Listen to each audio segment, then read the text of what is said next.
Olá, seja bem-vindo, bem-vinda ao meu canal. Se você não me conhece, eu sou a Ana Laura, eu sou psicóloga clínica e no vídeo de hoje eu quero falar um pouco sobre a análise transacional, que é a abordagem que eu atuo. Eu percebo muitas vezes que os meus colegas de profissão que estão formando agora ou que estão mudando de abordagem, querem conhecer uma abordagem diferente e querem conhecer um pouco da análise transacional, tem uma certa dificuldade de achar um material compilado, explicando de uma maneira mais simples e objetiva o que é a análise transacional. E além disso, também algumas vezes meus clientes, quando eu começo a atender, querem entender um pouco melhor o que é isso, o que é análise transacional. Então eu resolvi fazer esse vídeo de uma maneira mais simples e objetiva, né? Trazer um pouco dessa abordagem. Então, análise transacional, ou popularmente conhecida como AT. Então, quando eu falar AT, eu estou falando da análise transacional. O que é isso, né? Análise transacional. Vamos pegar esse termo. Análise das transações. Quem que foi o criador da AT? Foi o Eric Berne. O que ele falou quando ele criou esse termo? O que ele quis dizer? O que ele está dizendo, né? Ele está dizendo assim que ele vai analisar as transações, ou seja, as relações. Então, a partir da forma como a gente se relaciona, a gente consegue entender muito do mundo interpsíquico. Então, como eu me relaciono com as pessoas e como eu me relaciono comigo mesmo. Essas transações, isso que ele vai chamar de transações, é o que ele está preocupado, é o que ele está antenado. E aí, a partir desse olhar e dessa avaliação, ele consegue entender o mundo psíquico e aí a gente consegue fazer as interferências, né, as ideias, enfim, para mudança daquilo que está causando o sofrimento. Então, tô trazendo, tem uma colinha aqui que eu vou, às vezes, dar uma olhadinha para poder não deixar passar nada para vocês. Então, análise das transações. A AT, ela é uma filosofia que está muito embasada na oqueidade. Oqueidade é um conceito que o Berne traz para nós, que eu acho muito importante, que ele pode ser usado não só no nosso lugar de trabalho, mas também no nosso lugar de vida. Por isso que eu gosto da palavra filosofia, porque aí a gente sai um pouco do âmbito da psicologia, do trabalho como psicólogo, e consegue entender que a gente pode usar o que o Eric Berne trouxe com essa teoria na nossa vida, no nosso dia a dia, nas nossas relações. E há um parêntese aqui, para poder pontuar que a análise transacional, ela é uma abordagem que a gente pode usar na psicologia. Então, o psicólogo, quando ele vai atender clinicamente, ele atende a partir de um olhar específico, que é o que a gente chama de abordagem. Então, tem várias abordagens, por exemplo, a psicanálise, terapia cognitivo-comportamental, fenomenologia, o construcionismo. São filosofias, são formas de olhar para aquele ser humano dentro da clínica. Mas a AT, ela não precisa ser usada somente por psicólogos e nem somente por dentro da clínica. Então, o psicólogo que atua, por exemplo, na empresa, na área educacional, na área da saúde, também pode usar da análise transacional. E até pessoas, outros profissionais que não são da área da psicologia, por exemplo, administradores dentro de empresas, outros profissionais da saúde, da educação, podem também fazer formação em análise transacional e usar dessa filosofia no seu trabalho, né, na sua atuação. Então, fechando parênteses, voltando da filosofia da oqueidade. O que o Berne diz? Ele diz que a oqueidade é um jeito de olhar para o ser humano de um jeito mais positivo, um jeito em que a gente olha para a capacidade do outro, desse outro ser humano. Então, quando ele fala que a gente precisa olhar de uma maneira ok, a gente está olhando que o outro e nós mesmos temos capacidades de superar as nossas dificuldades, de desenvolver o que a gente precisa desenvolver para crescer e seguir na nossa vida, para superar essas dores e esses sofrimentos que a gente carrega, que a gente tem capacidade de desenvolver nos nossos limites, então de se relacionar bem, né, de ir superando e lidando com as nossas dificuldades, claro, respeitando o quanto a gente dá conta de ir. Então a gente pode respeitar cada individualidade, sem tirar o fato de que esse outro ser humano tem plenas capacidades de se desenvolver e lidar com as questões da vida dele. Então esse olhar é um olhar mais positivo, é um olhar mais realista, em que o outro ele tem as suas qualidades, tem as suas dificuldades, mas ainda assim é um ser humano que merece estar nesse mundo, merece se desenvolver, merece conquistar tudo o que ele tem para conquistar, que pode conquistar nesse mundo. Então essa forma de olhar da oquidade é uma forma que o Bernie convida muito nós terapeutas a olharmos para as outras pessoas e para o nosso cliente. Então a gente pode trazer esse olhar tanto no sentido de filosofia de vida, como também no nosso trabalho, na nossa atuação dentro da clínica. Eu gosto bastante dessa forma de olhar, porque ela traz um olhar mais humano, né? Muitas vezes a gente fica preso aí às teorias, a como que a gente cuida, o que a gente faz, né? Às vezes a gente acaba objetificando o nosso cliente. É importante olhar desse jeito, traz uma certa humanidade e traz um certo lugar do terapeuta que o Bernie convida muito nós terapeutas a estarmos, que é um lugar mais de igualdade. Um outro ponto que ele traz também dentro da análise transacional é o ponto ela é igualitária, né? É o ponto da igualdade, o ponto da equidade, que é olhar para o outro ser humano como alguém que tem suas qualidades, tem as suas dificuldades, assim como nós. Então ninguém é melhor do que ninguém. Não é porque eu sou terapeuta, que eu tenho alguns conhecimentos, que eu sou melhor do que o meu cliente, por exemplo. Então isso a gente pode ir levando para os vários âmbitos da vida. A AT também é muito simples. Isso não significa que ela não é completa, né, e muito cheia de coisas muito importantes e profundas.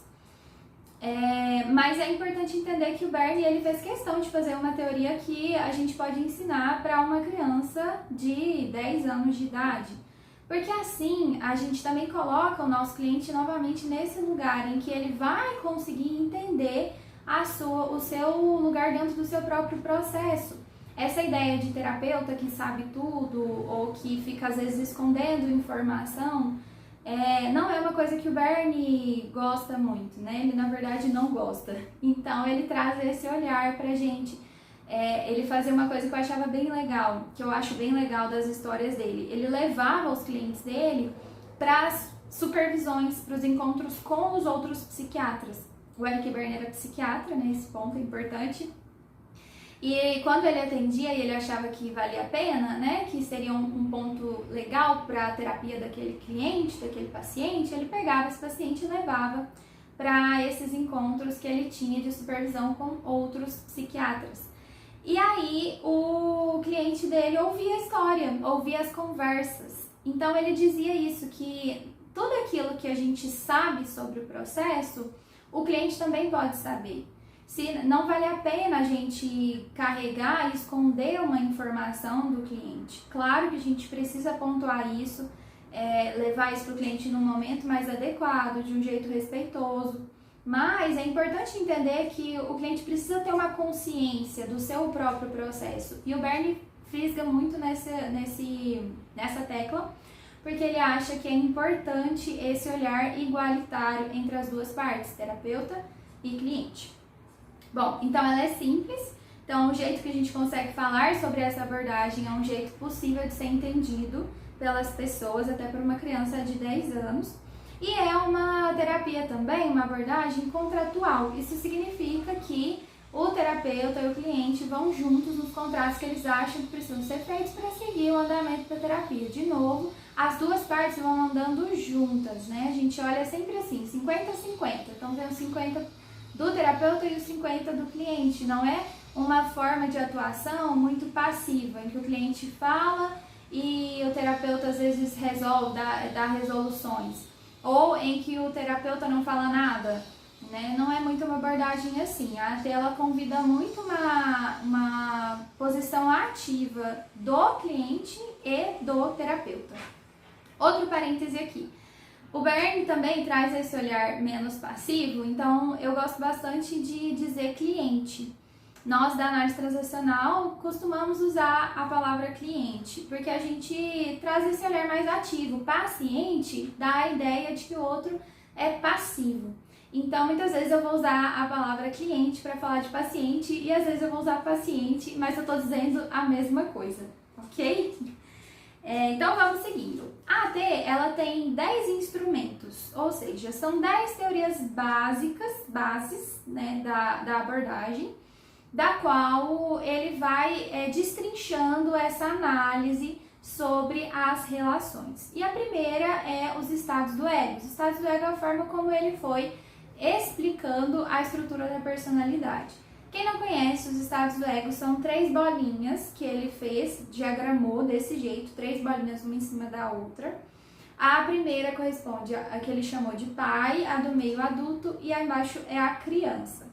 E elas são subdivididas, são explicadas bem profundamente, tem todo um sistema que vai explicando cada uma dessas bolinhas, cada uma desses aspectos da personalidade. Inclusive, vou fazer uma aula falando sobre os estados do ego de uma maneira mais profunda, para vocês entenderem melhor. Mas agora, primeiramente, os estados do ego, quando a gente fala estados do ego, a gente está falando sobre a estrutura da personalidade. O Bernie descobriu que as pessoas podem estar nessas 3 formas na hora que elas estão se relacionando. Então, elas vão se comportar, vão pensar, vão sentir a partir de algumas dessas estruturas. De uma maneira bem básica, é isso que ele está dizendo quando ele diz dos estados do ego. O segundo ponto são as transações. Então, as transações ele vai dizer sobre essa relação que sai, um estímulo que sai de um dos estados do ego e chega em algum dos estados do ego da outra pessoa. Isso aqui ele vai chamar de transação. Então, essa transação que sai, né, um estímulo e uma resposta, um estímulo e uma resposta, ou seja, uma relação. Então, na relação, quando ele diz relação, ele está dizendo dessa transação entre os estados do ego e dos estados do ego entre a gente mesmo. Às vezes, os nossos estados do ego, nosso pai conversa com a nossa criança, né? Dentro de nós, os nossos diálogos internos. Isso também vai se configurar como transações. Um terceiro ponto são as carícias. As carícias, o Bernie chama de... a gente pode chamar as carícias de transações de reconhecimento, de trocas sociais de reconhecimento.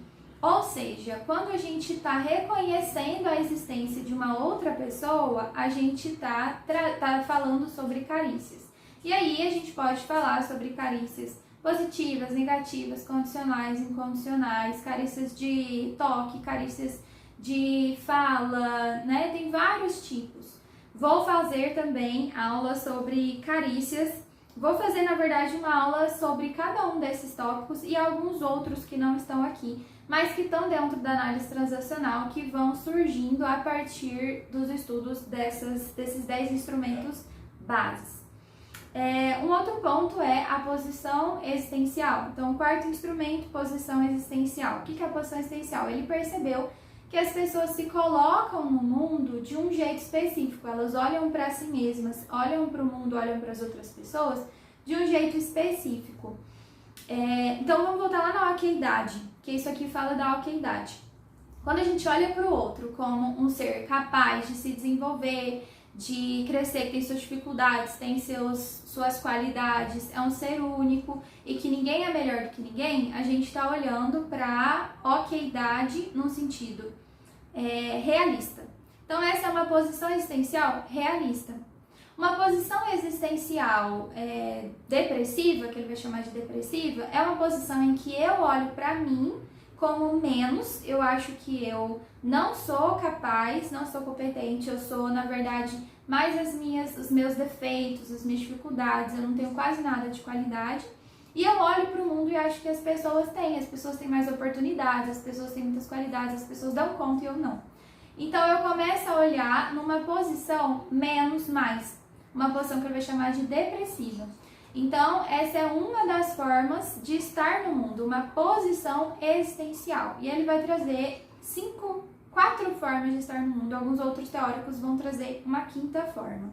Vou falar mais sobre isso profundamente, mas por cima a ideia é essa. Temos uma posição existencial. E essa posição existencial, a gente não nasce com essa posição existencial. O Bernie traz que a gente nasce com a posição realista, em que a gente tem essa oqueidade. Mas à medida que a gente vai vivendo, se relacionando com os nossos pais, né, as pessoas que nos criaram, com o mundo lá fora, professores, pessoas que vão fazendo parte da nossa parentalização, a gente acaba transformando essa oquidade, caindo em alguma posição existencial que já não é tão bacana, que já não tem mais esse respeito, essa oquidade, né? Não tem mais essa essa posição realista vai se perdendo. E a gente pode acabar indo para outra, onde a gente se acha menos, ou às vezes a gente se acha mais. Depende do que foi acontecendo na nossa vida. Sexto ponto dos instrumentos da análise transacional são quinto ponto, na verdade, né? Estruturação do tempo. Então, ele também percebeu que a gente estrutura o tempo de algumas formas. E essa forma como a gente estrutura o tempo também vai dizer da nossa qualidade de vida, das nossas relações. Então, se eu passo muito tempo, por exemplo, em intimidade, então eu tenho uma relação íntima com uma pessoa, ou com mais de uma pessoa, e isso vai trazer alguns benefícios. Se eu passo muito mais tempo em intimidade do que em isolamento, isso daí também vai trazer algumas características. Então tem como eu estruturar o tempo na intimidade, no isolamento, nos passatempos, na atividade, então fazendo alguma coisa nos trabalhos, enfim, são várias formas. E uma outra forma de estruturar o tempo é a partir dos jogos psicológicos. Os jogos psicológicos eu coloquei aqui como o sexto instrumento.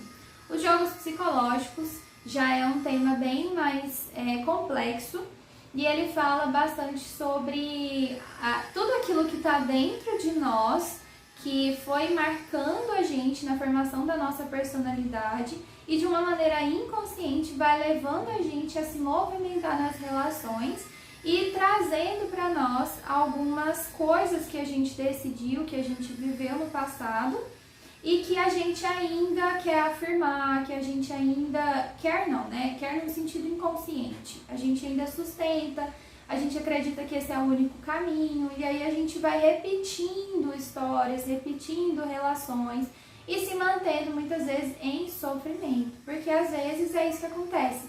A gente tem um jeito de viver no passado que foi útil, que foi necessário para a gente poder sobreviver naquele meio, mas que hoje em dia já não tá legal, já tá causando sofrimento. Então esse sofrimento pode ter um viés dos jogos psicológicos. Então, interações que eu vou fazendo de uma maneira inconsciente e que eu vou caindo em lugares de sofrimento já conhecidos e que não estão legais, que a gente vai precisar mexer. Um sétimo ponto dos instrumentos da AT são as emoções. Então temos as emoções que ele vai dividir em emoções autênticas, emoções disfarces. Então emoções autênticas, de uma maneira geral, seriam as emoções que a gente realmente sente. E as emoções disfarces são aquelas que a gente foi colocando na frente, porque quando a gente expressava uma emoção autêntica, ela não era muito bem recebida. Às vezes tinham proibições, críticas. E aí, à medida que a gente foi vivendo, a gente foi disfarçando essas emoções com outras mais aceitas.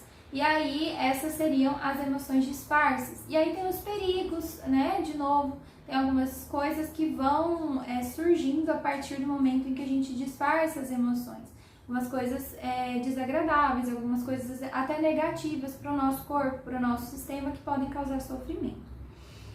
No oitavo ponto dos instrumentos da AT, o script de vida, que fala sobre algumas, depende do teórico, né, que vai dizer sobre o script de vida, mas no geral são decisões que a gente toma de qual caminho a gente deve seguir na vida, qual que vai ser o meu script, né, um scriptzinho que a gente cria de para onde que eu vou, como que eu vou ser, como que eu vou me relacionar e onde que eu quero chegar, né, no final da minha vida. E o script, normalmente, ele foi construído, segundo Berne, ele foi construído na infância e ele acaba nos prendendo a essa história. E a gente vai seguindo a nossa vida de acordo com essa historinha que a gente criou para nós sobre como deve ser a nossa vida. Então a gente fica muito preso a um jeito de viver, a um jeito de se relacionar, que de novo, nos dias de hoje, né, repito aqui para vocês, que nos dias de hoje pode estar causando sofrimento, né? E tudo isso de uma maneira inconsciente. O mini-script também, que é um instrumento da AT, de uma maneira geral. O mini-script é a gente investigar o que é que no dia a dia você faz de uma maneira inconsciente que vai sustentar o seu script de vida. E número 10 de instrumento, que é a dinâmica de grupo. A dinâmica de grupo é um estudo, né, que o Bernie fez sobre o cuidado e a forma de movimentar, de entender os grupos. Quem trabalha em organizações é muito interessante estudar sobre dinâmica de grupo, quem faz grupos terapêuticos também, porque a gente vai entendendo, né, a dinâmica que acontece dentro dos grupos. Acho que é isso que eu queria trazer aqui para vocês hoje. Não falei muito sobre o Bernie, né? Para quem não sabe, o Bernie, ele era um psiquiatra. Ele entrou na psiquiatria pelo viés da psicanálise, tentou entrar dentro dos grupos de psicanálise que tinham e ele não foi aceito. Então, ele decidiu seguir, percebeu que o jeito que ele pensava realmente não tinha a ver com a psicanálise e aí ele foi construindo essa teoria, que é a teoria dele, que é a análise transacional, com todos esses pontos que eu fui trazendo para você. Acho que era isso que eu queria trazer. Um outro ponto importante é a forma como eu dividi os instrumentos da análise transacional. Foi a partir desse livrinho que está ali em cima. Ele chama Análise Transacional ao Vivo, do Roberto Kertész. Ele faz esses tópicozinhos dos 10 instrumentos da AT que dá para entender bacana, de uma maneira mais geral, quais são os tópicos principais da AT, da análise transacional. E ali ele também fala sobre todos esses tópicos de uma maneira geral também. Então, se você quiser aprofundar um pouquinho mais, entender um pouquinho mais, indico esse livro para você ter uma noção base sobre todos esses instrumentos. E lembrando que tem outros pontos também dentro da análise transacional que não são abordados nesse livro, que são abordados em outros e vão aprofundando cada vez mais dentro da teoria. E eu vou trazer um pouquinho também no meu canal sobre esses outros instrumentos que também são importantes dentro da atuação enquanto psicóloga clínica que sou.